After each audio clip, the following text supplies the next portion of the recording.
Magandang araw kaibigan! Tuloy po kayo sa Felicidad's Channel. Sa mga kwento ng buhay at pag-ibig na hinalukay sa natatagong baul ni Felicidad. Pero bago po tayo magpatuloy, huwag niyo pong kalilimutan na i-like ang video, i-subscribe ang channel, at i-click ang notification bell para lagi kayong updated sa mga parating pa na upload.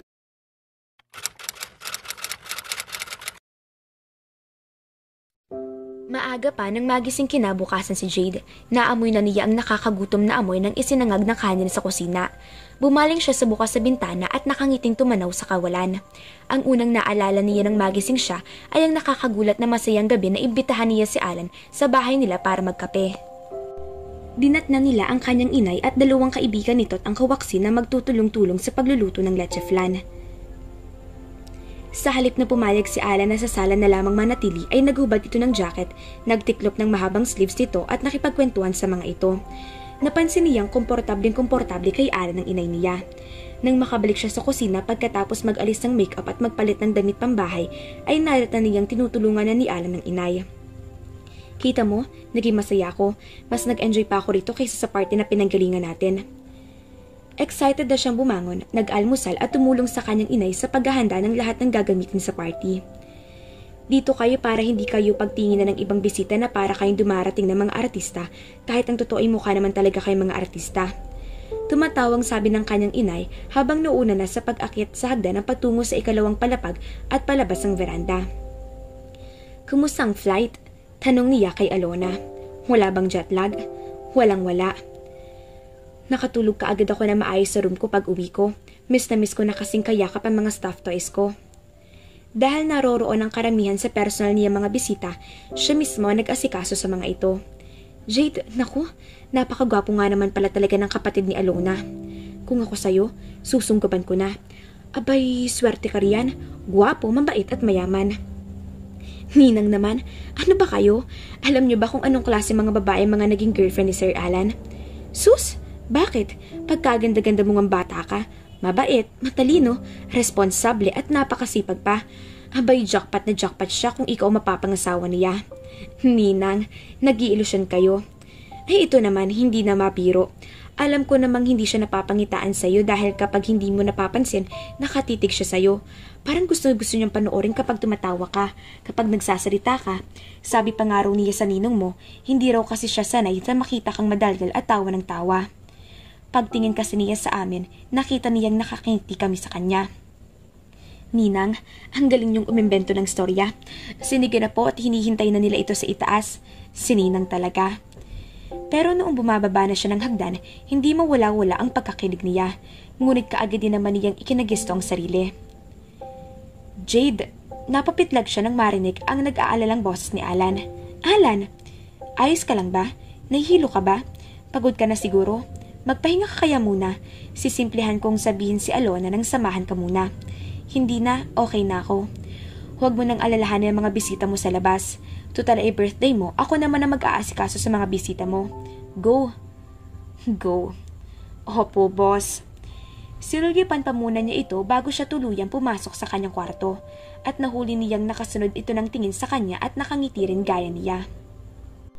Sumapit ang Pasko pero hindi na nagtangka si Jade at ang inay niya na magtungo kina Alona dahil napagod ang inay niya sa birthday party niya ng nagdaang araw.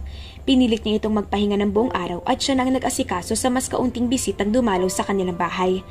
Nakausap pa niya sa phone si Alona sa busy talaga sa pag-aasikaso sa mga bisita nito mga dating kaklase, kamag-anak ng pamilya at business associates na mga bisita ng kuya nito. Pagkatapos niya magpahinga, iniwasan na niyang mapadako pa rito ng tingin niya. Iniwasan na rin niyang magtagal pa sa veranda kasama ng mga ito at inasikaso na rin ang maging iba pang mga bisita sa bahay. Noong nagpaalam ang magkapatid, ibinuhos niya kay Alona ang atensyon niya at isang tipid ng ngiti at pasasalamat lamang ang itinapon niya kay Alan. Noong makaalis sa mga ito, ipinangako niya sa sarili na kakalimutan ni Nia ang kakaibang nararamdaman niya rito. Kaya naman hindi siya pumunta kina Alona ngayon para sana matulungan ito. Sa mga sumunod na araw, sa halip na siya ang bumisita sa mga ito, si Alona ang palagi nasa kanila. Idinadahilan niya ang kanyang inay na iyon lamang ang panahon na personal na itong naaalagaan. Ang kaso, bago pa sumapit ang araw na iyon ay dumating na sina Alan at Alona sa bahay nila na may dalang masasarap na pagkain para sa kanilang inay. Hey!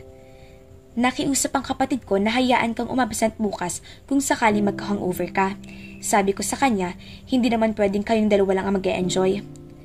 Wala ka bang date, boss? Yun ang itinatanong ko sa kanya. Magtsatsaga ba ako sa inyong dalawa kung meron? Binati nitong inay niya pagkatapos ay nagpaalam na paiinumin siya ng mga ito ng beer sa ayaw niya sa gusto. Gusto nang magpanik ni Jade kinabukasan. Naghanda na siya sa pagpasok sa opisina. Hindi siya nagka-hangover kahit uminom siya ng beer. At ang dahilan ng pagpapanik niya ay iyong pakiramdam na hindi siya handang gawin ng resolusyong pilit niyang binuo para sana sa araw-araw na iyon.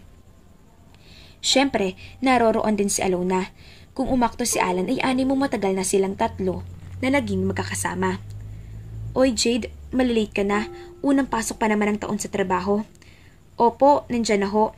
Dahil hindi naman siya pwedeng lumiban ay dinampot na niya ang kanyang bag at pumasok na ng opisina. Hindi akalain ni Jade ang aga-aga niya. Darating na ang rescue niya. Pagdating niya sa opisina ay busy si Alan sa phone kaya inihanda na niya ang mga kailangang ihanda sa pagsisimula ng araw. Bago siya matapos sa kanyang ginagawa ay dumating si Kirby.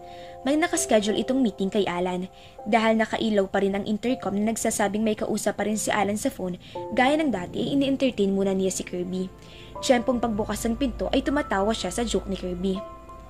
Aba, pwede bang... Anong ginagawa mo dito ng ganito kaaga? Mamaya pang meeting natin, di ba? Magandang umaga sa inyo. Ani Kirby habang umaayos ang tayo. Galing kasi akong Baguio, dumiretso muna ako rito bago umuwi sa bahay dahil kung uuwi pa ako, baka makatulog na ako ng diretso. Huwag kang mag-alala, hindi ko balak guluhin ang napakaganda mong PA. Ang alam ko lang na walang antok ko nang makita ko siya kaya dapat ay... Mukha ba akong kape, Kirby? Gusto niyang ipakita kay Alan na hindi lang dito siya komportable makipagtawanan. Kung kinakailangan ay makikipag-flirt pa siya kay Kirby kahit ano pang isipin nito sa kanya. Oh hell, hindi. Kung gusto mo talagang malaman kung anong nakikita ko kapag nakatingin ako sa'yo. Tama na yan. Unahin mo ng meeting namin na kumag na to, Jade. Pasok ka. Ani Alan at nilakihan na ang pagkakabukas ng pinto ng private office. Mabilis sa chinek niya ang schedule nito. Nang makita niyang open ang oras niyon para sa meeting na iyon, mabilis na siyang sumunod sa loob para dalhin ang mga kailangan dokumento ng magpinsan. Buong linggong basta magkaroon ng pagkakataon si Kirby na makatambay sa opisina ni Jade ay sa halip na bagong opisina nito na nasa pareho ring floor, kahit sandali lamang ay dumaraan talaga ito para makipagbiruan, bumati o minsan naman ay magdala ng kahit anong merienda para sa kanya.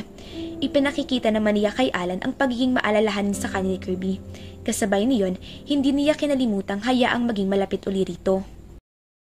Naku mga ka-felicidad. Baka naman magselos si Alan kay Kirby. Ang hirap naman ito mga ka-felicidad. Hindi pa nga nagkakaunawaan, may selos na kaagad. Abangan!